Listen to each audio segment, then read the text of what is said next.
डूंगरपुर दौरे पर वसुंधरा राजे की एक बंद कमरे में हुई छोटी सी गुफ्तगू ने मेवाड़ और वागड़ ही नहीं बल्कि पूरे राजस्थान की राजनीति में शोर मचा दिया।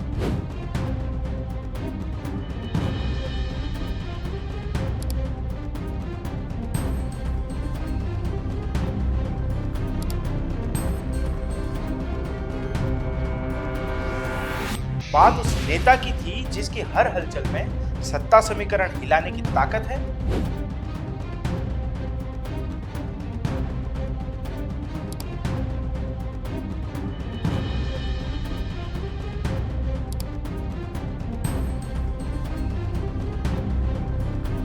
राजस्थान की राजनीति के लिए ये पल किसी भूचाल से कम नहीं था। एक और बीजेपी के गलियारों में तो हलचल थी ही, लेकिन सबसे ज्यादा कंपन आया वसुंधरा राजे गुट में।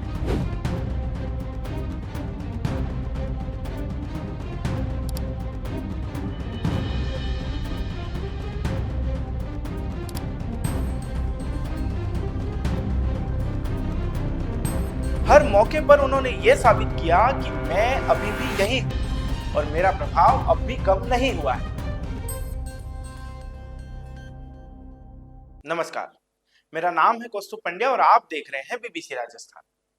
डूंगरपुर दौरे पर वसुंधरा राजे की एक बंद कमरे में हुई छोटी सी गुफ्तगू ने मेवाड़ और वागड़ ही नहीं बल्कि पूरे राजस्थान की राजनीति में शोर मचा दिया। क्योंकि बात सिर्फ एक मुलाकात की नहीं थी, बात उस नेता की थी जिसकी हर हलचल में सत्ता समीकरण हिलाने की ताकत है और वो नाम है वसुंधरा राजे सिंधिया। वसुंधरा की राजनीति को लेकर चर्चा होना कोई नई बात नहीं है। कभी प्रधानमंत्री को मंच पर रोककर अपनी बात कह देने का वो अंदाज हो, या कभी मुख्यमंत्री न रहते हुए भी राज्य में लगातार दौरे करके कार्यकर्ताओं से मिलने का सिलसिला हो। अपने हर कदम में उनका एक बहुत बड़ा संकेत छिपा होता है। आइए एक बार इसको शुरू से समझते हैं। तारीख थी 12 दिसंबर 2023।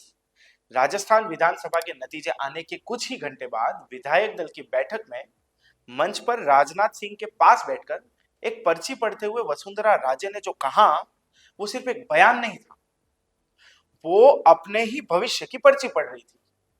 एक ऐसा भविष्य जिसे शायद पार्टी ने पहले ही तय कर लिया था। पर्ची में मुख्यमंत्री के लिए लिखे हुए नाम को देखकर राजे के हाव भाव ने ही सब कुछ बयां कर दिया। राजस्थान की राजनीति के लिए पल किसी भूचाल से कम नहीं था। एक और बीजेपी के गलियारों में तो हलचल थी ही, लेकिन सबसे ज्यादा कंपन आया वसुंधरा राजे गुट में।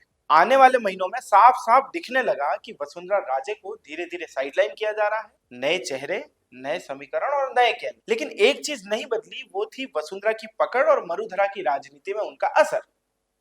अगर 2023 के बाद अभी तक के 2 सालों पर नजर डालें तो पूरे 24 महीने राजस्थानी राजनीति का हर उतार चढ़ाव वसुंधरा राजे ने दूरी से भी देखा और मौके पर जाकर भी देखा। पहला साल कुछ ऐसा नजर आया जैसे संगठन उनकी सलाह से दूरी बनाता हुआ नजर आ रहा था, और वहीं सरकार और राजे गुट की लगातार अनबन भी नजर आ रही थी। राजनीतिक नियुक्तियों में उनका कम होता प्रभाव और टिकट बंटवारे पर उठते सवाल बार बार एक ही इशारा कर रहे थे कि क्या वसुंधरा राजे अब हाशिए पर धकेली जा रही है। लेकिन दूसरे साल पर गौर करें तो राजे ने पार्टी की चुप्पी को ही अपना सबसे बड़ा हथियार बना लिया। फिर चाहे वो जगह जगह दौरे हो, संतों से मुलाकात हो या जनसभाओं में समर्थकों की भीड़, हर मौके पर उन्होंने ये साबित किया कि मैं अभी भी यही हूं और मेरा प्रभाव अब भी कम नहीं हुआ है। इसी कड़ी में आता है डूंगरपुर का ताजा घटना। बांसवाड़ा के गढ़ी विधायक कैलाश चंद्र मीणा के बेटे के निधन पर शोक व्यक्त करने आई वसुंधरा राजे पहले डूंगरपुर सर्किट हाउस पहुंची। यहाँ वे एक एक करके पुराने और वरिष्ठ कार्यकर्ताओं से मिली। उनकी ये मुलाकात एक बार फिर ये दिखाती है कि वसुंधरा की बातचीत भी सुर्खियां कैसे बना देती। सर्किट हाउस का बंद कमरा, जहां वसुंधरा राजे सामने सोफे पर बैठी और उनका सीधा सवाल आया, बताओ आजकल क्या चल रहा। तो सबसे पहले बोले पूर्व जिलाध्यक्ष और पूर्व सभापति गुरुप्रसाद पटेल।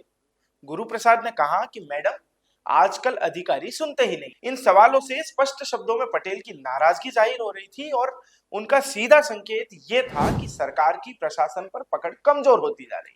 फिर नगर परिषद सभापति अमृत कलासवा भी बोल पड़े।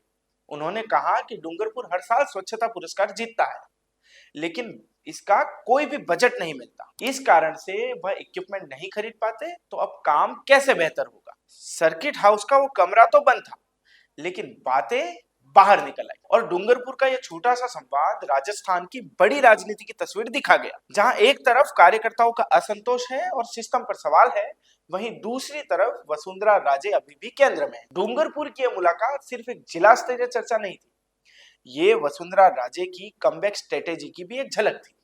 अब देखना यह है कि यह हलचल आगे क्या नया मोड़ लाती है, लेकिन एक बात तो तय है कि वसुंधरा कभी भी खुद को पीछे नहीं होने देती और यह मुलाकात उनकी वापसी की पटकथा का एक नया अध्याय भी हो सकती है। राजस्थान से जुड़ी ऐसी ही तमाम खबरों के लिए बने रहिए हमारे साथ।